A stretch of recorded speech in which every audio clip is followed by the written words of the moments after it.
Ngilu, sakit dan nyeri pada persendian disebabkan karena adanya peradangan pada sendi. Tanpa sadar, banyak yang kita lakukan sehari-hari ternyata dapat menyebabkan terjadinya peradangan dan nyeri pada sendi.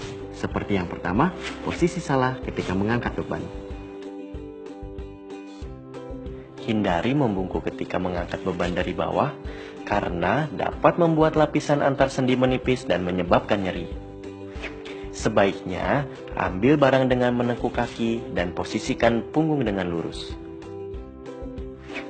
Kedua, kebiasaan duduk yang salah. Selama Anda duduk, pastikan punggung lurus dengan siku membentuk sudut 90 hingga 110 derajat. Sama halnya dengan kebiasaan membawa beban terlalu berat, semakin berat beban yang dibawa, semakin berat juga potensi cederanya. Terutama pada anak sekolah, tidak sekedar cedera pada sendi, tapi juga bisa menyebabkan gangguan pertumbuhan tulang. Cara mengatasinya, cukup batasi beban tas yang dibawa secara bijaksana. Ketiga, kebiasaan memakai sepatu hak tinggi. Kebiasaan ini tidak hanya dapat menyebabkan radang sendi dan gangguan syaraf sekitar kaki, namun juga dapat menyebabkan retak pada tulang-tulang kecil penyusun kaki.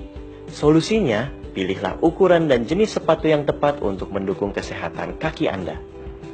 Keempat, kebiasaan memegang gadget terus-menerus dalam jangka waktu yang lama juga dapat menyebabkan nyeri sendi karena postur dan posisi yang tidak tepat ketika memegang gadget. Kelima, kegemukan. Ketika badan terlalu gemuk, setiap tubuh bergerak akan memberikan beban yang melebihi kemampuannya. Ini beresiko terjadinya penipisan pada kartilago, di mana jika kartilago sudah menjadi tipis dan rapuh, akan mudah terjadi radang sendi. Kartilago adalah lapisan kuat dan licin yang fungsinya melindungi pertemuan antara tulang. Jika lapisan kartilago mengalami penipisan, pergesekan antar tulang inilah yang mengakibatkan rasa sakit dan nyeri pada sendi. Nah, untuk mengatasinya, Anda harus mulai jeli untuk melirik beberapa makanan yang kaya protein hewani. Protein hewani dapat memberikan asupan nutrisi pada sendi untuk membantu regenerasi sel pada kartilago. Selain protein hewani, ada nutrisi lain yang dapat mencegah peradangan sendi yakni omega 3. Sumber omega 3 yang terbaik adalah dari minyak krill. Minyak krill atau krill oil adalah minyak yang diambil dari zooplankton yang hidup di laut dalam perairan Antartika yang bernama krill.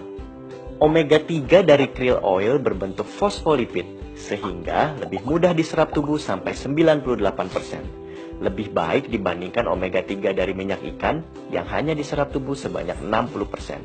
Selain EPA dan DHA, krill oil juga mengandung astaxanthin sebagai antioksidan alami. Kesimpulannya, krill oil memiliki omega 3 dan omega 6 yang lebih baik dari sumber asupan manapun, sehingga dapat mencegah terjadinya peradangan pada sendi dan sekaligus meningkatkan daya tahan tubuh. Jangan lupa, penting untuk mengkonsultasikan ke dokter jika terdapat keluhan nyeri pada sendi yang berlanjut.